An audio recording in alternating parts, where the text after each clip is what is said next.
अगर बीएड वाले को इस बहाली में शामिल नहीं किया जाएगा, यानी कि परीक्षा के बाद मेरिट लिस्ट में शामिल नहीं किया जाता है बीएड वाले को 1 to 5 के लिए, तो फिर जो 3 चांस की बात है तो उनका 1 चांस खत्म नहीं माना जाएगा। मेरिट का निर्धारण करना योग्य है कौन नहीं है वो परीक्षा के बाद होगा।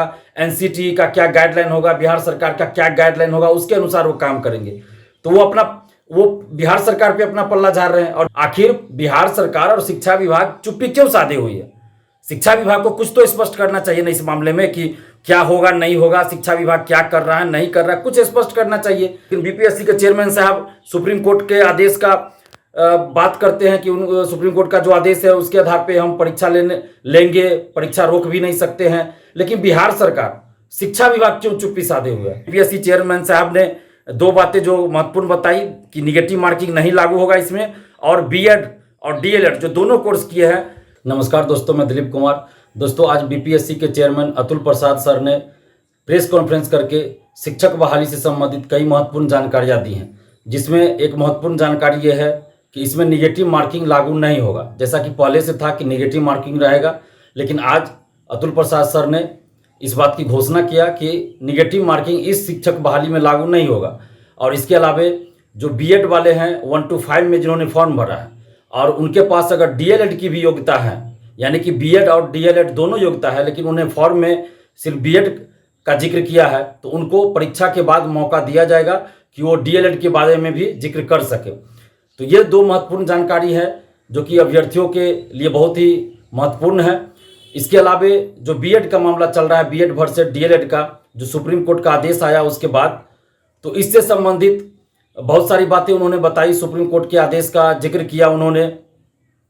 लेकिन फिर भी अभी भी असमंजस की स्थिति बनी हुई है कि बीएड वालों के साथ अंततः होगा क्या।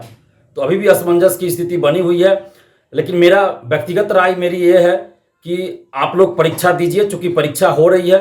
बीपीएससी के चेयरमैन साहब ने यह स्पष्ट किया है कि परीक्षा नहीं रुकेगी। सुप्रीम कोर्ट के आदेश का उन्होंने जिक्र किया, जिसमें बहुत सारी बातों का उन्होंने जिक्र किया है। तो परीक्षा वो ले रहे हैं, परीक्षा स्थगित नहीं हो रही है। तो ऐसी परिस्थिति में आप लोग परीक्षा जरूर दीजिए, परीक्षा मत छोड़िए, क्योंकि बाद में क्या होगा ये कोई नहीं कह सकता है। मान लीजिए सुप्रीम कोर्ट कोई पुनर्याचिका दायर हो जाए तो सुप्रीम कोर्ट कुछ इस पर विचार करे, या राज्य सरकार ही इस पे जाए सुप्रीम कोर्ट, तो कुछ हो सकता है बीच का रास्ता निकल जाए। तो इसलिए आप लोग पढ़ाई कीजिए, जो भी समय बचा है उसमें पढ़ाई कीजिए, रिवीजन कीजिए और अपने आप को मानसिक रूप से तैयार कर लीजिए परीक्षा के लिए, और आप लोग परीक्षा दीजिए, क्योंकि परीक्षा मत छोड़िए। बहुत सारे स्टूडेंट्स मुझे भी फोन कर रहे हैं कि परीक्षा दे कि नहीं दे, तो आप परीक्षा मत छोड़िए, परीक्षा दीजिए। परिस्थिति चाहे जैसी भी हो, आपको सामना करना है, परीक्षा दीजिए। और अगर बीएड वाले को इस बहाली में शामिल नहीं किया जाएगा, यानी कि परीक्षा के बाद मेरिट लिस्ट में शामिल नहीं किया जाता है बीएड वाले को 1 to 5 के लिए, तो फिर जो 3 चांस की बात है तो उनका 1 चांस खत्म नहीं माना जाएगा। इस बहाली के अंतर्गत 1 चांस समाप्त नहीं माना जाएगा, ऐसा बीपीएससी के चेयरमैन साहब ने कहा है। तो इसलिए आप लोग परीक्षा दीजिए, पूरे मानसिक रूप से तैयार हो जाइए और परीक्षा दीजिए। बाकी सरकार और बिहार का शिक्षा विभाग और बिहार सरकार चुप्पी क्यों साधे हुई है, इस पे तो सवाल खड़ा होता ही है। बीपीएससी को तो शिक्षा विभाग ने, बिहार सरकार ने शिक्षक बहाली की परीक्षा कंडक्ट कराने की जिम्मेवारी दी है, तो बीपीएससी अब चलिए अपना काम कर रही है। जैसा कि चेयरमैन साहब बार बार इस चीज़ का जिक्र कर रहे हैं, तो मान लीजिए कि वो अपना काम कर रहे हैं कि वो परीक्षा ले रहे हैं। मेरिट का निर्धारण करना योग्य है कौन नहीं है वो परीक्षा के बाद होगा। एनसीटी का क्या गाइडलाइन होगा, बिहार सरकार का क्या गाइडलाइन होगा, उसके अनुसार वो काम करेंगे। तो वो बिहार सरकार पे अपना पल्ला झाड़ रहे हैं, और बिहार सरकार और शिक्षा विभाग बीपीएससी के कंधे पे बंदूक रखकर चलाना चाहती है। आखिर बिहार सरकार और शिक्षा विभाग चुप्पी क्यों साधे हुई है? शिक्षा विभाग को कुछ तो स्पष्ट करना चाहिए ना इस मामले में कि क्या होगा नहीं होगा, शिक्षा विभाग क्या कर रहा है नहीं कर रहा है, कुछ स्पष्ट करना चाहिए, कुछ बोलना चाहिए। लेकिन एकदम चुप्पी साधे हुए हैं। तो यहाँ पे जो अभ्यर्थी है जो परीक्षा देने जाएंगे, 2 दिन उनको रहना पड़ेगा, हो सकता है 3 दिन भी रहना पड़े। और चलिए एक काम बीपीएससी ने अच्छा किया है कि गृह जिला के अगल बगल जिला में सेंटर दिया है। कुछ लोगों का हो सकता है सेंटर की कमी की वजह से थोड़ा दूर भी गया होगा, तो हम लोग बराबर ये मांग कर रहे थे कि गृह जिला के अगल बगल जिला में ही सेंटर होना चाहिए। तो बीपीएससी ने एक अच्छा काम किया, इसके लिए हम बीपीएससी को धन्यवाद देते हैं। लेकिन फिर भी उनको खर्च तो होगा। मान लीजिए गृह जिला के अगल बगल जिला में भी सेंटर, तो भी आने जाने में खर्च होगा।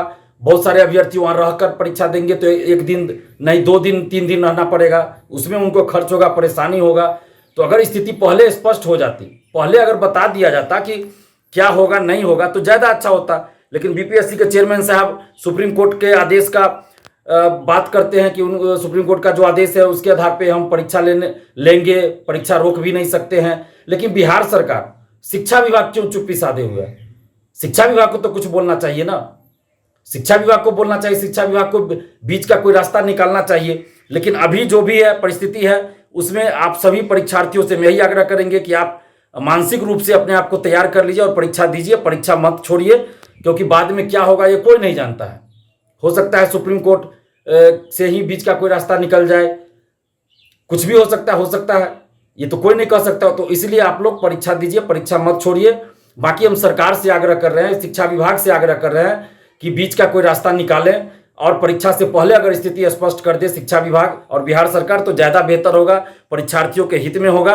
और बीपीएससी चेयरमैन साहब ने 2 बातें जो महत्वपूर्ण बताई कि निगेटिव मार्किंग नहीं लागू होगा इसमें, और बीएड और डीएलएड जो दोनों कोर्स किए हैं और बीएड से फॉर्म भरे 1 to 5 में, तो उनके लिए परीक्षा के बाद मौका दिया जाएगा कि वो डीएलएड की जानकारी उपलब्ध करा सकते हैं, वेबसाइट पे वो डाल सकते हैं, तो उनको डीएलएड में ही गिना जाएगा। तो ये एक अच्छी बात है। तो जो भी अभ्यर्थी हैं आप लोग परीक्षा दीजिए, परीक्षा मत छोड़िएगा। मैं तो यही व्यक्तिगत रूप से आपसे अपील कर रहा हूं कि परीक्षा मत छोड़िए, क्योंकि बाद में क्या होगा नहीं होगा ये कोई नहीं जानता है। बाकी बिहार सरकार और बिहार सरकार के शिक्षा विभाग से हम आग्रह कर रहे हैं कि आप स्थिति कुछ स्पष्ट कीजिए, कुछ तो बोलिए, चुप्पी क्यों साधे हुए हैं, कुछ तो आप बोलिए।